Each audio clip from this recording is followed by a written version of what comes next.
is that the genocide in Gaza right now is happening, and the human rights catastrophe in Lebanon is happening exactly and precisely because of the complete moral failure of the Islamic world. And I'm speaking not of the people in the Islamic world, but specifically the ruling elites and governments, especially in the Arab world. Well, I think there's been a significant public opinion shift, but one has to make distinctions because public opinion in the West and the United States in particular, where I currently live, is not monolithic.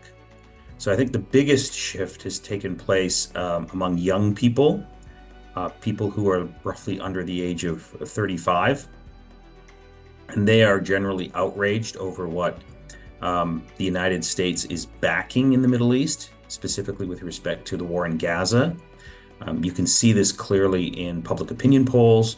You can see this in terms of support that exists in the Democratic Party among the base of the party, particularly young people who want and are demanding that the Biden administration shift its policy to stop backing Israel so unilaterally and to be more fair and just toward the Palestinians.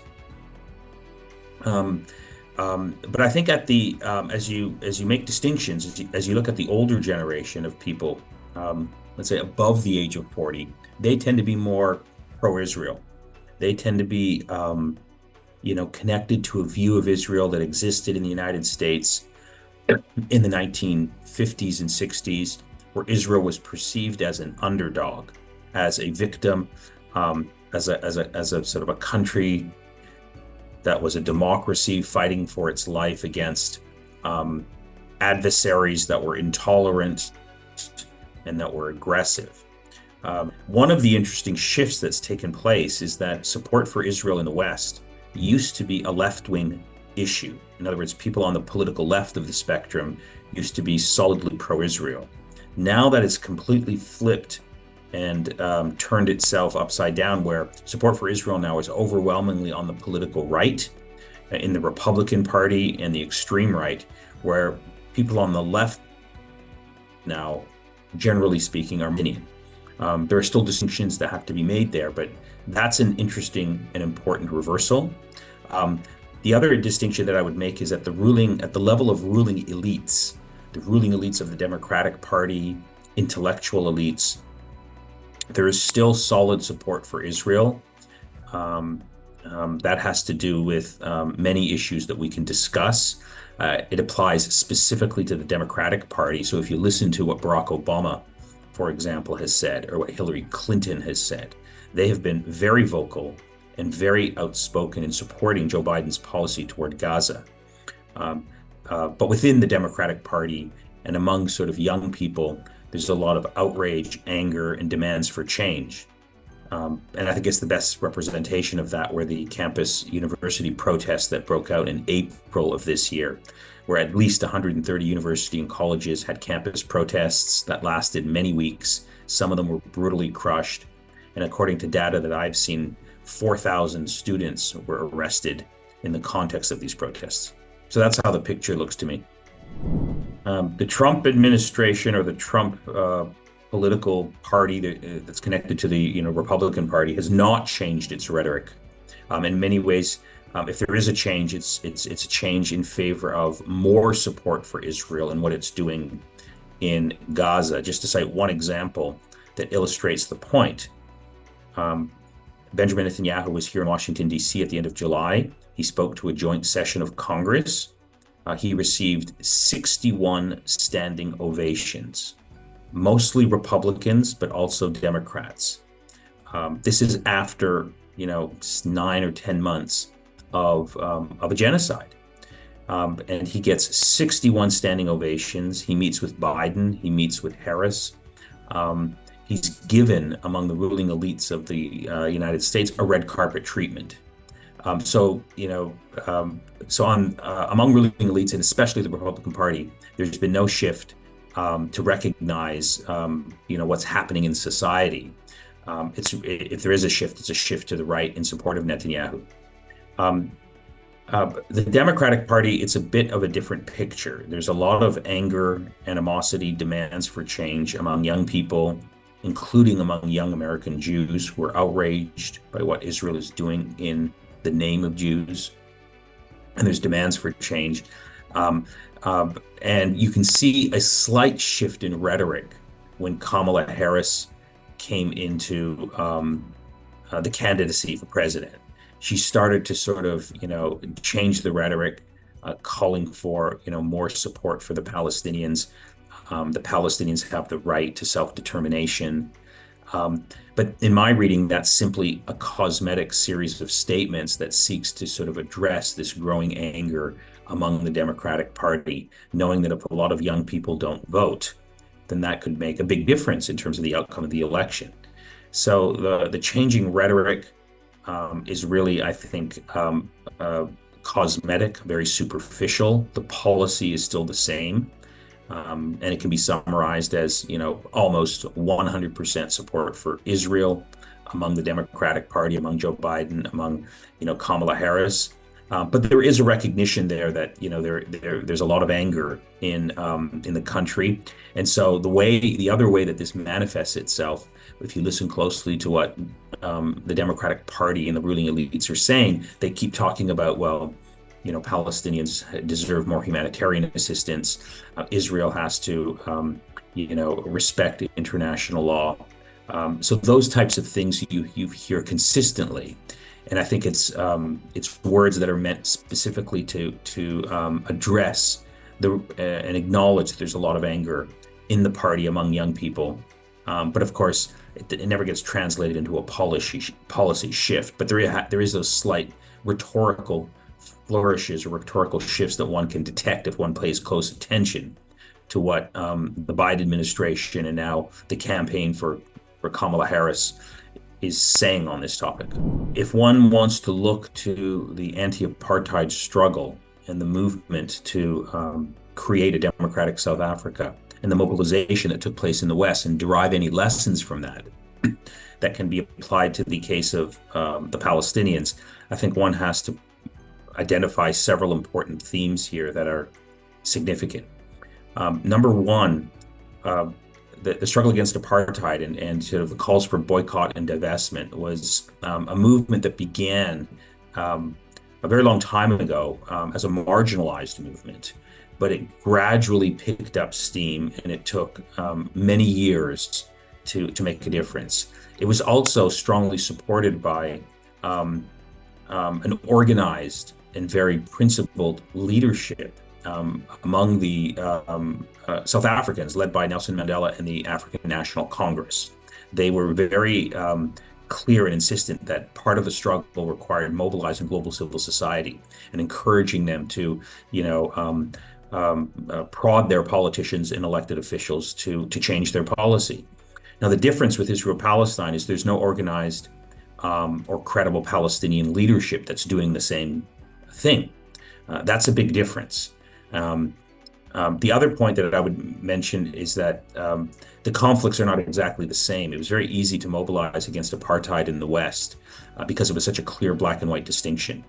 There was no, for example, pro-apartheid South Africa lobby in the West that would try and openly, justify what South Africa was doing. In the context of Israel-Palestine, you have a very organized pro-Israel lobby that tries to influence this debate, often by weaponizing charges of anti-Semitism against pro-Palestine supporters and claiming that they're not really interested in a just resolution, they just hate Jews. And you can see that, for example, over the last year, where one of the big debates here in the United States that has been discussed in Congress is that a slogan such as "From the River to the Sea" or the word "Intifada" really is a code for Jewish genocide. Now, that might sound, crazy to some people that are listening to this series of comments that I'm offering, but that is exactly how they're being interpreted and understood. And so when you compare that to South Africa, there's not a parallel situation and one can invoke. But I do believe, just taking a step back, that the struggle against apartheid that began, like I said, as a small movement, gradually picked up steam. One, because there was good leadership from the African National Congress that supported it. It gradually didn't give up. It sort of started as a small movement, but then it started to, influence different sectors of civil society, trade unions. The Hollywood and entertainment industry started to speak out. And gradually politicians in the West, realizing that this was an issue and that there was a core constituency that backed it, started to listen. So I think, one has to realize that these are long-term struggles. There's lessons to be learned. I think one also has to point out the distinctions and the differences.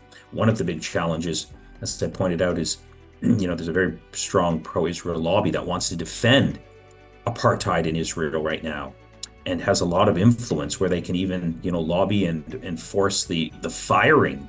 Yeah, so one of the big differences in terms of comparing the struggle against apartheid in South Africa with the struggle against apartheid in Israel and the occupied territories is that you have a very powerful and organized pro-Israel lobby that in many ways wants to defend the status quo in Israel-Palestine, wants to defend the existing apartheid policies. They don't explicitly say that, but their defense of Israel effectively boils down to that position. So when in the 1980s, when I was active as a young student protesting against apartheid in South Africa, the opposition was there, but it wasn't the same opposition that we're facing right now. Back then the arguments that were used was that, look, Africans in South Africa, they're not able to rule themselves. The ANC is a communist party. If they come to power, the Soviet Union will take advantage of that situation. Those were the arguments that were invoked. Here and at this point, in the context of Israel-Palestine in the West, the arguments that are invoked to oppose a just resolution of the Israel-Palestine conflict is that those students who are organizing and calling for political change and a shift in U.S. foreign policy, they are charged with anti-Semitism. They are charged with Jew hatred. There's a very organized and sophisticated lobby that seeks to shift the debate in the United States, in the West, away from what Israel is doing in Gaza and what Israel is doing in the West Bank, and shift the debate to the question of anti-Semitism and say this is just, 1930s resurgent anti-Semitism. And you have many mainstream voices who believe this, and many members of Congress who believe this too. So those are some of the differences that have to be overcome. Of course, one of the positive developments in this case is that many of the people who are protesting right now on behalf of Palestinian suffering and Palestinian rights are Jews themselves, particularly young people who are drawing upon the best lessons of Jewish ethics and the Jewish ethical tradition to say, no, we are not going to allow the United States government to be complicit in genocide, and we certainly don't want Benjamin Netanyahu to speak on behalf of all Jews as he behaves in this outrageous manner. So those are, I think, some of the positive developments that one can determine and one can sort of identify with. Yeah, that's a good question. I think there's one takeaway is how this struggle for justice in Palestine and Israel is really a struggle that's being shaped by political power.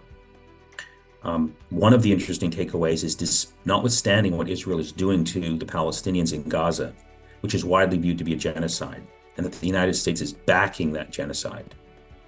And it's one of the unique genocides that in many ways is being televised to the world on a daily basis. And so we see the horrors and we see the human devastation on a daily basis. Nonetheless, the war continues and U.S. policy remains the same. And regardless of this upcoming election, whether it's Harris or whether it's Trump, there's no reason to believe there's going to be a shift in this policy. So I think one of the takeaways is that when you have power, and a lot of power, you can basically do what you want. And the challenge for the other side is how do you compete with your adversary who is more militarily powerful, politically powerful, economically powerful. This is one of the big challenges of the Palestine solidarity movement. So you can see it right now, I mean, it's so bad that, when the Democratic Party had its, national convention or conference in August, they did not allow a Palestinian voice to be aired on the platform or to give a talk. While they were very well open to having American Jewish voices that were pro-Israel, that blatant double standard still exists, but it exists at the level of high politics, not at the level of the grassroots or in society or on university campuses. That type of discrimination would not be tolerated. So I think one of the takeaways is that we are aware that high politics is still very much controlled by powerful interests, political interests, who dominate the debate and shape policy. I keep coming back to this event that I think is a significant event in this story. Benjamin Netanyahu comes to the United States after he has been indicted by the International Criminal Court for war crimes, after the World Court has issued a statement that Israel is plausibly committing genocide. And he comes to the United States and he gets 61 standing ovations, and no one can do anything about that. So that's a reality check for people who, think that there's going to be any, shift in policy in the short term. You know, on the positive side, I think one has to, you know, someone like me who's been involved in Palestine solidarity activity for most of my adult life, one can see things that I never thought I would see in my lifetime. Campus protests across the country, mobilizing and shaping the political debate and sending shockwaves of fear to the powerful, political interests in this country that consume and shape global conversation for about 2 months. That's a significant turning point. Young people now in the United States, when they look at what's happening in Israel Palestine, they are outraged, they're upset, and they're willing to sort of risk their own political careers and sometimes their own education. So there's been a very positive shift in society. The challenge now is how do you translate that public opinion shift into actual political gain and into political power? And there's no easy answers to how you do that. So that's I think one of the takeaways. The other takeaway I want to mention, since I'm talking to a Pakistani news organization, is that the genocide in Gaza right now is happening, and the human rights catastrophe in Lebanon is happening exactly and precisely because of the complete moral failure of the Islamic world. And I'm speaking not of the people in the Islamic world, but specifically the ruling elites and governments, especially in the Arab world, who all of them in various ways are complicit in this catastrophe. Publicly they express sympathy for the Palestinians, but privately they want Israel to win this war because they hate any organization or demands for political change. They hate the Palestinian cause because the Palestinian cause is a core marker of identity in the Arab and Islamic world. It mobilizes people and it forces people onto the streets and people ask questions of their governments. Just to cite one example of the complete moral failure and complicity of Muslim and Arab ruling elites is that the Arab world in particular is the biggest consumer of purchaser of weapons around the world, Muslim Western weapons from the United States. Not one Arab or even Muslim country has been able to give one bullet or send one bullet to Gaza to stop a genocide. But all of these countries, when Iran was firing missiles toward Israel, mobilized their militaries and their intelligence capacities to protect Israel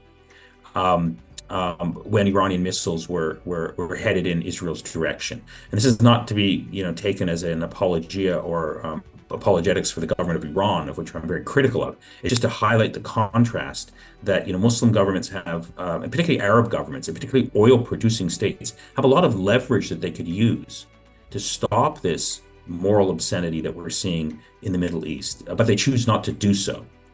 And so there's a lot to be said about the complicity, the failure of Arab and Muslim governments that have contributed to this catastrophe that we're seeing in the Middle East.